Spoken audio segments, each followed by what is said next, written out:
ومن أحسن قولا ممن دعا إلى الله وعمل صالحا ومن أحسن قولا ممن دعا إلى الله وعمل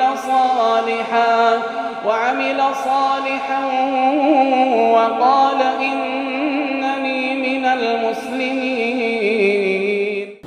الحمد لله رب العالمين وهو ولي الصالحين ولا عدوان إلا على الظالمين والصلاة والسلام على سيد المرسلين وعلى آله وصحبه ومن تبعهم بإحسان إلى يوم الدين أما بعد.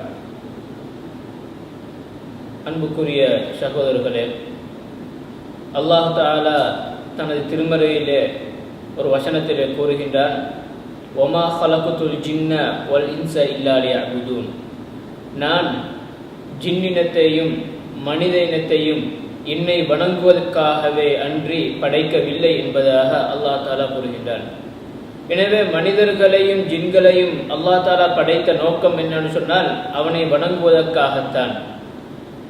இந்த வணக்கம் என்பது நபி ஸல்லல்லாஹு அலைஹி வஸல்லம் அவர்கள் காட்டித்தந்த முறை பிரகாரம் செய்யக்கூடிய அனைத்துமே வணக்கங்களாக கருதப்படுகின்றன. எங்களுக்கு தெரியும், ஒரு வணக்கம், நாங்கள் அந்த வணக்கத்தை செய்யக்கூடிய நேரத்தில் அதில் பிரதானமான 2 நிபந்தனைகள் பேணப்பட வேண்டும். அந்த 2 நிபந்தனைகளும் இருந்தென்று சொன்னால்தான் அந்த வணக்கம் எங்களிடத்திலிருந்து ஏற்றுக்கொள்ளப்படுகின்றது. அவ்வாறு இல்லாத பட்சத்தில் அந்த வணக்கம் அல்லாஹ் தஆலாவிடத்திலே செல்லுபடி அற்றதாகத்தான் மாறிவிடுகின்றது. முதலாவது நிபந்தனை என்னன்னு சொன்னால், அந்த வணக்கத்திலே இஹ்லாஸ் இருக்க வேண்டும், உள தூய்மை இருக்க வேண்டும். அல்லாஹ் தஆலாவுக்காக வேண்டித்தான் நான் இந்த வணக்கத்தை செய்கின்றேன் என்ற அடிப்படையில் எந்த ஒரு வணக்கமாக இருந்தாலும் அதனை நாங்கள் அல்லாஹ் தஆலாவுக்கு மாத்திரம்தான் செய்ய வேண்டும். அதிலே இன்னொருவரை நாங்கள் கூட்டு சேர்க்கக்கூடாது.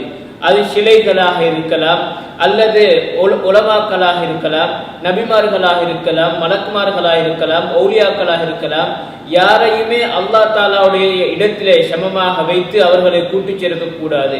வணக்கம் என்று வரக்கூடிய இடத்திலே அது அல்லாஹ் தஆலாவுக்காக வேண்டி மாத்திரம்தான் நாங்கள் அந்த வணக்கத்தை செய்ய வேண்டும் என்ற அந்த இஹ்லாஸ், உள தூய்மை முதலாவது நிபந்தனை.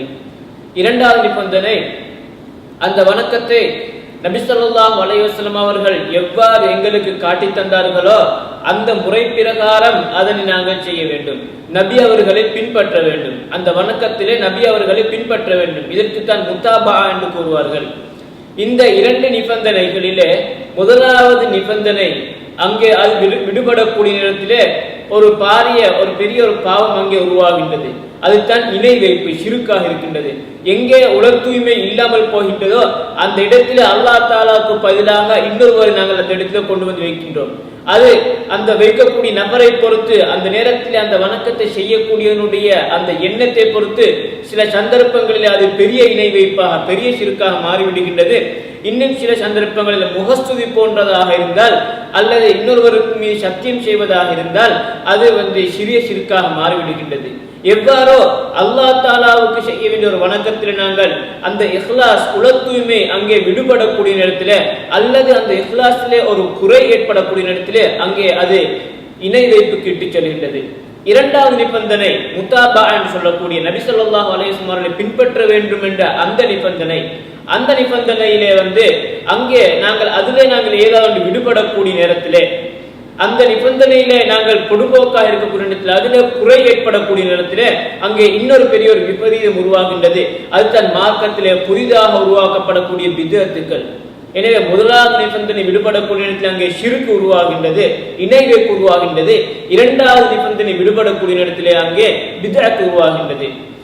இந்த நபி ஸல்லல்லாஹு அலைஹி வஸல்லம் அவர்கள் நாங்கள் எவ்வாறு பின்தொடர வேண்டும்? ஒரு வணக்கத்தை நாங்கள் செய்வதாக இருந்தால் அந்த வணக்கத்தில் நாங்கள் நபி ஸல்லல்லாஹு அலைஹி வஸல்லம் அவர்களை எவ்வாறு நாங்கள் பின்தொடர வேண்டும் என்று சொன்னால், அதிலே முக்கியமாக 6 விடயங்களிலே நாங்கள் அவர்களை பின்தொடர வேண்டும். இந்த 6லே ஒன்றிலேயாவது அங்கே நாங்கள் வித்தியாசமாக செயல்பட்டோம் என்றால் அது பித்அத்தாக மாறிவிடும். முதலாவது காரணம் என்று சொன்னால், ஒரு வணக்கம் என்ன நோக்கத்துக்காக வேண்டி கடமையாக்கப்பட்டிருக்கின்றதோ அல்லது நபி அவர்கள் செய்தார்களோ அந்த நோக்கம் அல்லாமல், அந்த காரணம் அல்லாமல் புதிதாக ஒரு காரணத்தை உருவாக்கி அந்த காரணத்துக்காக நாங்கள் ஒரு வணக்கத்தை செய்தோம் என்றால் அங்கே அது பித்அத்தாக மாறிவிடுகின்றது. உதாரணத்துக்காக நாங்கள் சொல்லலாம், ஒரு மனிதன் என்ன செய்கின்றார், வளமையாக வீட்டிலே நுழைந்த உடனே அவர் 2 ரக்காத்தில் சுன்னத் தொழுகின்றார். அதை ஒரு சுன்னத்தாக கருதி வளமையாக செய்து வருகின்றார். இது உண்மையிலே இந்த வீட்டிலே நுழைவது என்பது தொழுகைக்குரிய ஒரு காரணமாக நபி ஸல்லல்லாஹு அலைஹி வஸல்லம் அவர்கள் ஆக்கவில்லை. இந்த தொழுகின்ற வணக்கத்துக்கு ஒரு காரணமாக ஒருவன் வீட்டிலே நுழைவதை நபி அவர்கள் அமைக்கவில்லை. எனவே நபி ஸல்லல்லாஹு அலைஹி வஸல்லம் அவர்கள் வீட்டிலே நுழைந்த போதெல்லாம் இவ்வாறு தொழவில்லை.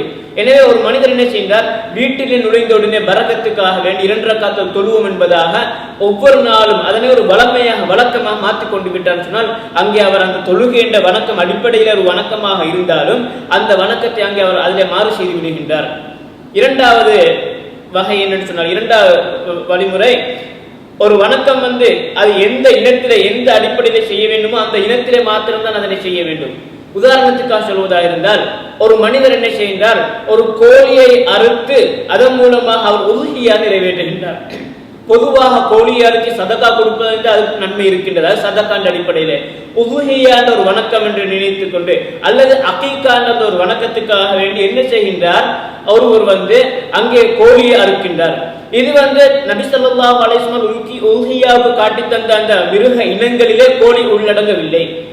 எனவே இந்த இடத்திலே அவர் உதுஹியான்ற ஒரு வணக்கத்தை அவர் என்ன செய்கின்றார், நபி ஸல்லல்லாஹு அலைஹி வஸல்லம் காட்டி தராத ஒரு இனத்திலே அவர் அங்கே அமுல்படுத்துகின்றார். இது பித்அத்தாக மாறிவிடுகின்றது. அங்கே அது செல்லுபடியற்றதா ஏற்றுக்கொள்ளப்படாதா இருக்கின்றது. எனவே எந்த இனத்திலே நபி ஸல்லல்லாஹு அலைஹி வஸல்லம் ஒன்றை காட்டி தந்தார்களோ அந்த இனத்திலே மாத்திரம்தான் நாங்கள் அதனை சுருக்கிக் கொள்ள வேண்டும். அதனை நாங்கள் வேறொரு இனத்திலே கொண்டு போய் வைக்கக்கூடாது. உதுஹியாவுக்கு நபி அவர்கள் என்ன காட்டி தந்திருக்கிறார்கள், ஒன்று ஆடு அல்லது மாடு அல்லது ஒட்டகம், இந்த 3 பிராணிகளிலே ஒன்றை தான் ஒரு உதுஹியாவுக்காக வேண்டி அறுக்கலாம். அதே போன்று அகீகாவுக்கு நபி ஸல்லல்லாஹு அலைஹி வஸல்லம் ஒரு ஆட்டை தான் இங்கு காட்டி தந்திருக்கிறார்கள். ஆண் பிள்ளையாக இருந்தால் 2 ஆடுகள், பெண் பிள்ளையாக இருந்தால் 1 ஆடு. எனவே ஒருவர் என்ன செய்தார், அகீகாவுக்கு ஆட்டை அறுக்காமல் ஒரு மாட்டை அறுக்கின்றார் அல்லது ஒட்டகத்தை அறுக்கின்றார் அல்லது கோழி அறுக்கின்ற வைத்துக் கொள்வோம். இது நபி ஸல்லல்லாஹு அலைஹி வஸல்லம் காட்டி தராத ஒரு இனத்தை அந்த ஒரு வணக்கத்துக்காக வேண்டி தெரிவு செய்திருக்கின்றார். இது அங்கே பித்அத்தாக மாறிவிடுகின்றது. அதே போன்று நபி ஸல்லல்லாஹு அலைஹி வஸல்லம் ஒரு வணக்கத்தை எந்த அளவு செய்தார்களோ அந்த அளவுடன் நாங்கள் நிறுத்திக் கொள்ள வேண்டும். அதற்கு மேலதிகமாக செய்தால் அதுவும் அங்கே பித்அத்தாக மாறிவிடுகின்றது.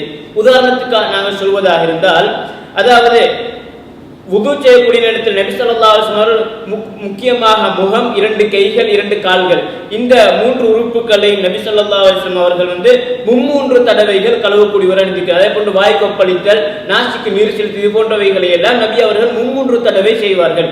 ஒரு மனிதர் வருகின்றார், நாங்கள் செய்யக்கூடிய ஒரு நல்ல அமல் தானே என்ற அடிப்படையில் என்ன செய்தார், ஒன்றை மேலதிகமாக கூட்டி 4ஆக அதை மாற்றி விடுகின்றார்.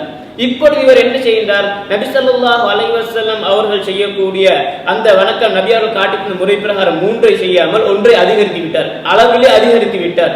இங்கே மேலதிகமாக அதிகரிக்கப்பட்ட அந்த 4ஆவது தடவை அந்த அது கூடாதா இருக்கின்றது. 3 தடவைகள் செய்து ஒப்புக்கொள்ளப்படும். மேலதிகமாக செய்த அந்த 4ஆவது தடவைக்கு எந்த ஒரு நன்மையும் கிடைக்க மாட்டாது. அவர் அதனை பித்அத்தாகத்தான் அது கணிக்கப்படுகின்றது.